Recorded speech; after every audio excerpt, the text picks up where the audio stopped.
Hey, this is Tara with Divine Reads Tarot, and I am doing a Divine Feminine versus Divine Masculine reading today.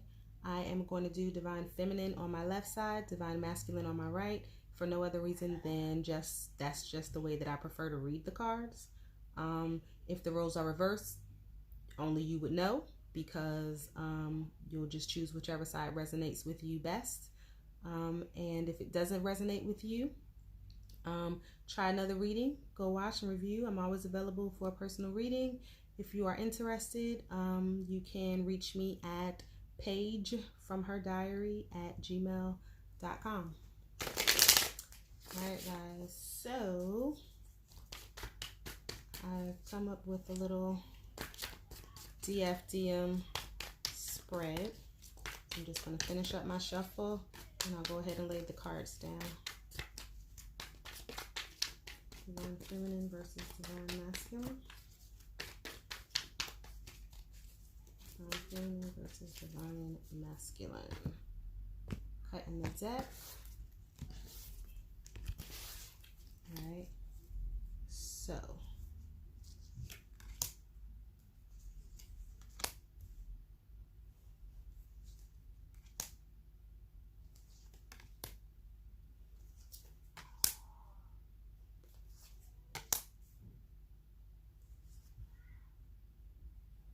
I don't know if y'all can hear that noise in the background, but the kids are on summer vacation and the house is very live.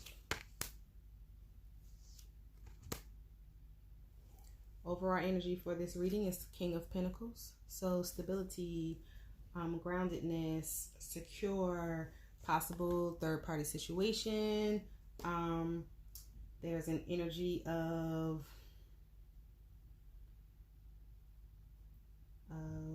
maybe a teamwork, working together, maybe outside influences, trying to create wealth or abundance. Okay, so I'm gonna use another deck to clarify and see what we got here. So for the side of the Divine Feminine, how the Divine Feminine sees the Divine Masculine. And now that I'm reading it, hey guys, quiet please. Sorry about that. All right, Queen of Wands. So maybe the Divine Feminine is seeing the Divine Masculine as maybe being more in touch with his feminine energy. Right? She may see him as becoming a leader in his own right. She may see him as beautiful or handsome. She may see him as stern. Not necessarily serious, but serious in the ways of business. Serious in the ways of maybe being focused intently on something that the Divine Masculine may be passionate about at this time. It's possible that something happens in the fall or will happen in the fall with all of the fall leaves here on the trees in the very fall-like background. All right. Clarifying. The Queen of Wands is the King of Wands. So the Divine Feminine may see the Divine Masculine as her counterpart, as her king, as her Divine Masculine. Okay, that would be very easy, right? But they're not discussing it. They're not talking about it right now. They're both kind of keeping it a secret. Not necessarily from anybody. It's just something that's not being discussed. It's something that, you know, is still very spiritual at this time. Okay, so how she feels about the Divine Masculine, I got the Eight of Pentacles here. So wanting to secure the connection, wanting to, you know, build, wanting a home, wanting stability. She is possibly trying to work on her own coin and save. Why is the Eight of Pentacles here? Yeah, she's preparing for a future. She's preparing for a future. I feel like this or these divine feminine are preparing for what they know is to come. Okay, these divine feminines may be really close to union. I almost get the energy of like, if you have a child or have known someone who has had a child, or even if you just kind of know about what goes on with women during pregnancy, I'm getting the energy of nesting. So the divine feminine preparing her home, preparing her finances, preparing herself and her life for the new life that is to come, right? The new life that she's preparing for with her divine masculine. But I feel like she's kind of like a nesting mom, preparing for a new child. You know, you put the crib and stuff together, you know, you wash all the baby clothes and that great smelling, you know, baby detergent. You fold up everything, you get their room together, the little closet together, you know, whatever the case is. And I feel like that's kind of what the divine feminine is doing at this time. So what the divine feminine wants with the divine masculine, I got the Lover's card. So she wants this connection. She wants this connection to be free, to be open, to be in front of the world. She's ready for it to be recognized. She is ready for her union. She is ready for her commitment. Okay. So what else is the Lover's card here?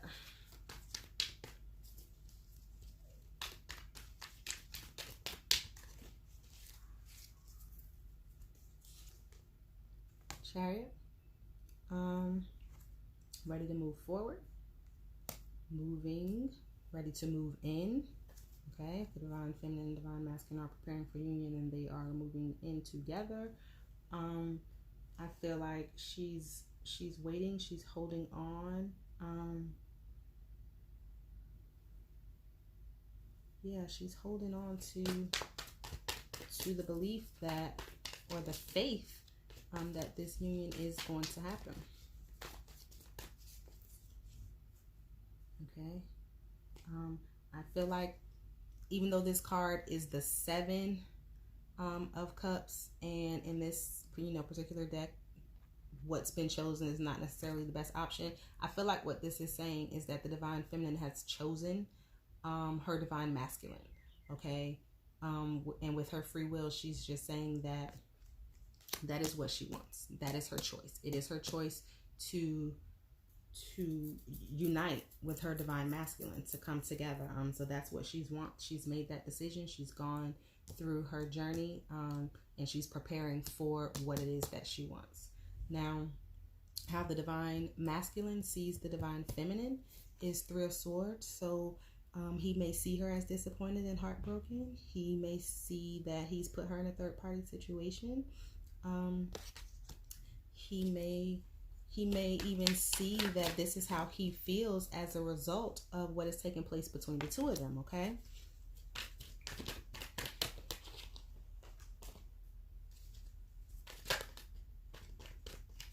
Why is the Three of Swords here? Three of Swords is here because of the Queen of Pentacles. So the third party situation may have come about as a result of, you know, an outside offer, another offer. This Queen of Pentacles, someone who was more financially stable and abundant, maybe someone who he felt had more to offer, came into him and it was accepted. Okay. He may also see the divine feminine as offering him a form of stability, and him being disappointed in himself for not accepting it. He could also see that even though he broke her heart, okay, and had her in a third party situation, or that she still has love for him. She's still offering him an unconditional love, even if it's just energetically or spiritually. Okay. So how the divine masculine feels about the divine feminine is the Two of Cups. So he definitely recognizes the connection. He is in love with his divine feminine, even if he's not saying it out loud. He definitely feels it. Okay? He's understanding their connection. He understands that they nourish each other. Okay?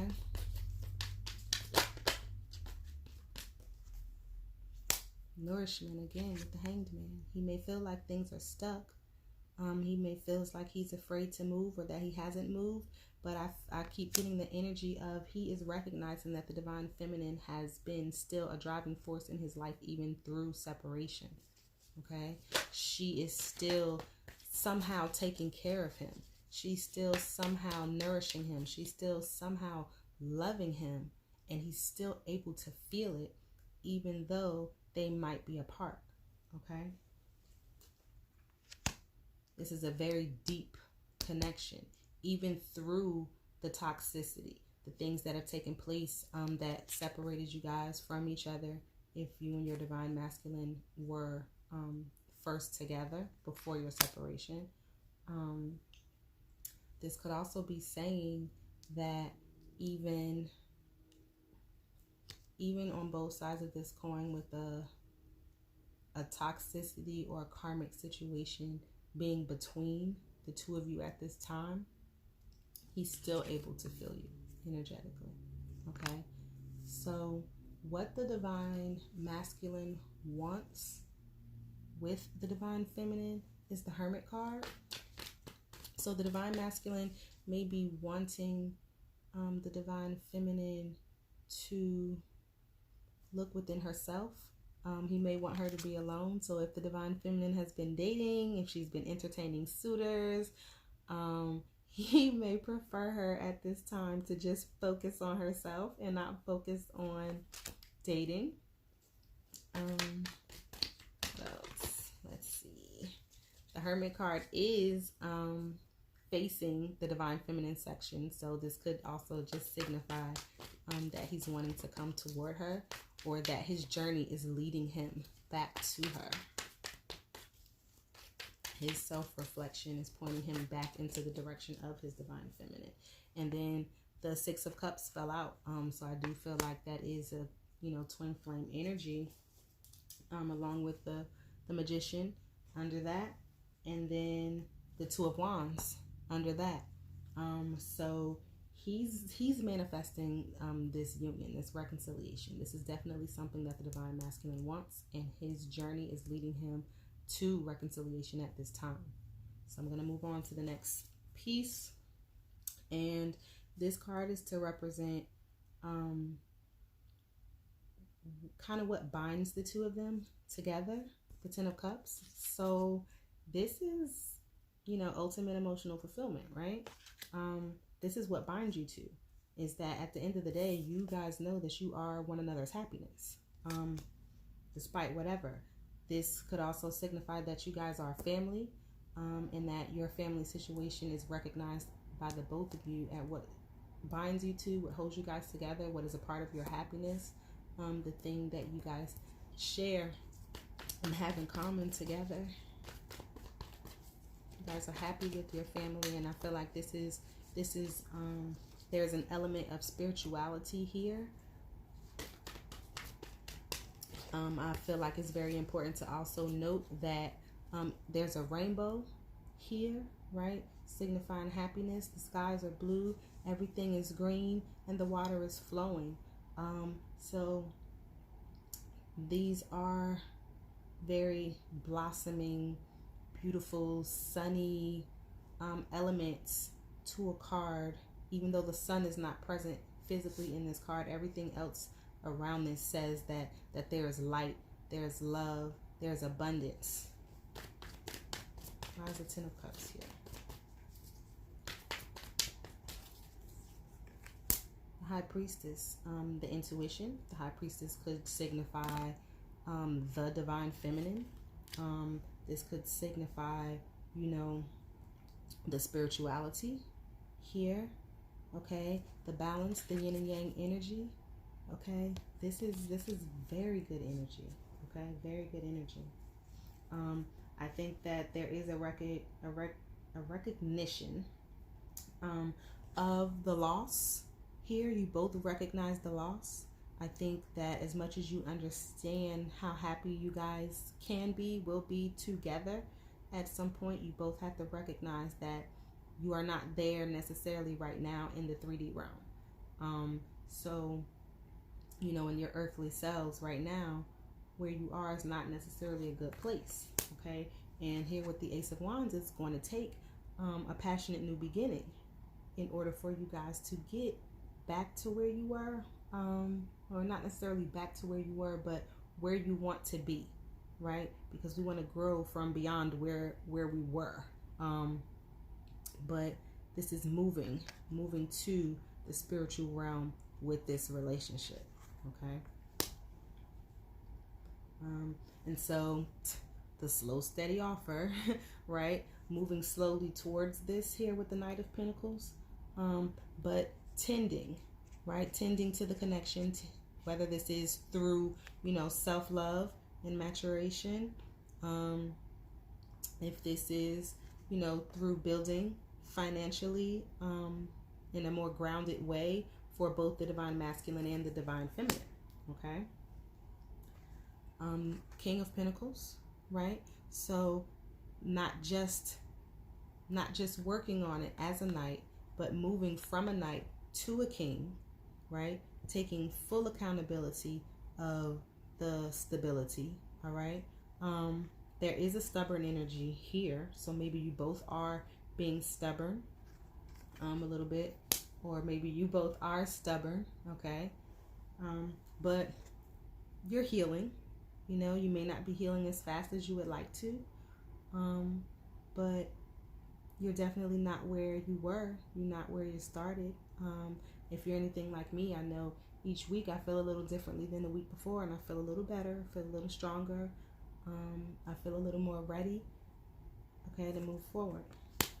Now, what you both want at this time is the Magician. So you may both be manifesting, okay?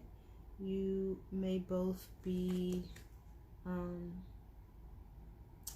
you know, maybe not necessarily manifesting the connection, but manifesting things in your lives separately and individually to better yourselves, okay?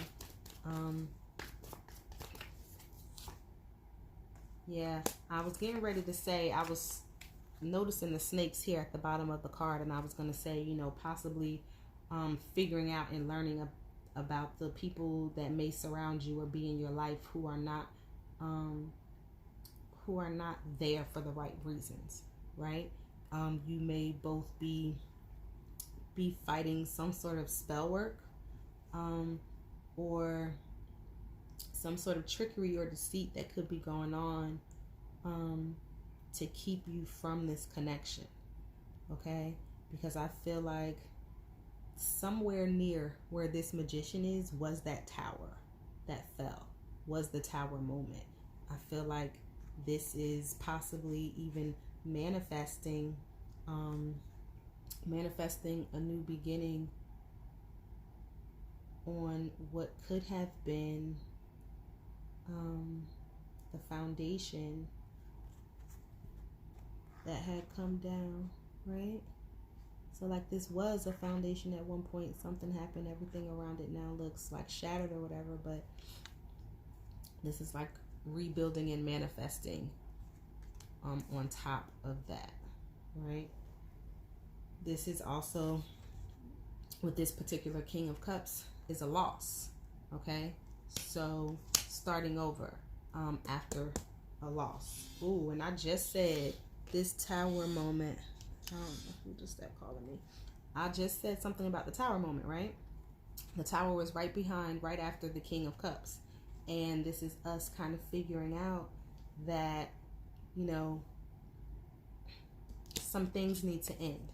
Some things need to end. So there's a tower moment around the corner for both the divine masculine and the divine feminine, because there are some things that are going to have to be left behind emotionally. And in order to work through that, right, you're going to have to feel it. You're going to have to feel it. You're going to have to embrace it. You're going to have to deal with it. Okay? So I am I'm going to go ahead and grab this third deck. And I would like a little advice for the Divine Masculine and the Divine Feminine. Current advice for the Divine Masculine and the Divine Feminine, please.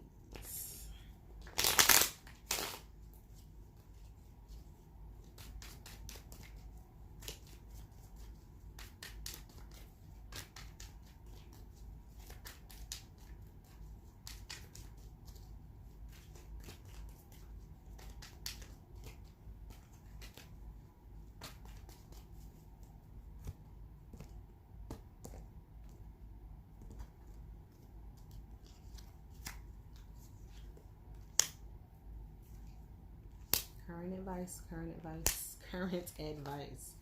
So, the World is the card that fell out while I was shuffling. And beneath that, the bottom of the deck is the King of Swords. So, the King of Swords tells us to be stern, be strong, right? This is kind of non-communicative, okay? This is cold, distant, but this is also cutting off people, places, and things that do not serve you, right? Okay. So now we have, in this particular deck, there is a Lover's card. There is a Two of Cups, but I think of this as, another form of the Lover's card, where we have, a connection, a beautiful connection, and, making a choice about this beautiful connection. And here with the Ten of Pentacles, something that can be, beautiful and stable.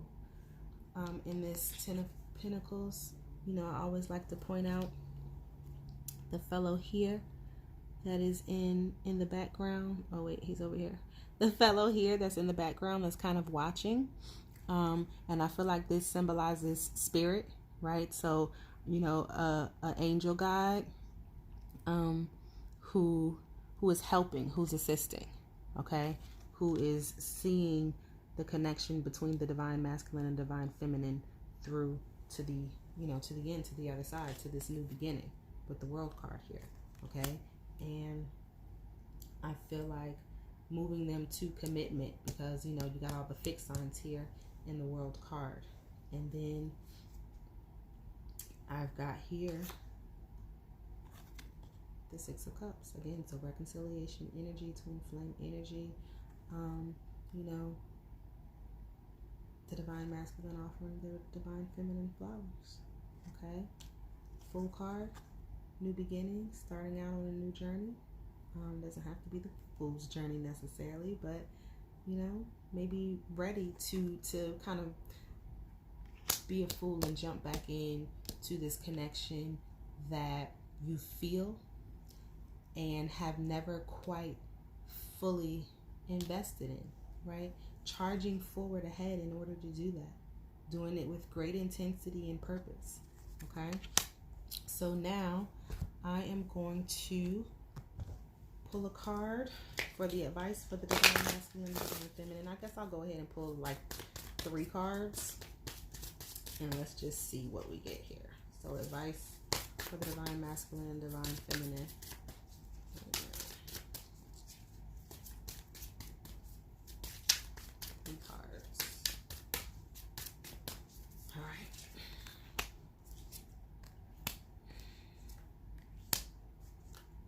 Wow. Bottom of the deck is Leap of Faith. Can you see that? Fix the camera just a little bit. All right. So Leap of Faith, right? So we have take a risk and put your heart's true desire into action. So this is the current energy for the Divine Masculine and Divine Feminine. Ready to take this leap of faith, okay? Then we've got bodies of water. Spend time near water, such as a lake, river, or the ocean to recharge your battery. So somebody is needing a vacation, going near the ocean, beach time. Beautiful time of the year to do that.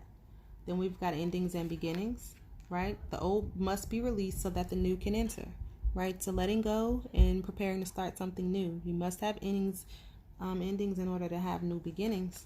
And so even though we know that this whole journey has been, way more about self, at times than it has been about love and, you know, the pain that we've been inflicted on each other. But if you're in a real twin flame journey, you realize how crazy it is to completely feel so betrayed by somebody and still be able to love them so much and not fully understanding how that happens. Like, how is that possible? Why can't I turn this off? And the last card is transformation. You are experiencing enormous change right now, which brings great blessings. All right, so there's that rainbow again here in the wings. And I just feel like this is just kind of like confirmation that, you know, emotionally, right, with the bodies of water card, emotionally, there's a new beginning coming. Okay, you've had the ending already. There is a new beginning coming, and it comes through transformation. And so we're going to transform this connection. We're transforming ourselves. We're transforming the way we think, the way we believe, the way we love, the way we interact. And this is a good thing. This is a part of the journey, and this is a part of my light work. So I thank you for coming. I thank you for staying. I thank you for watching. I love you. Goodbye.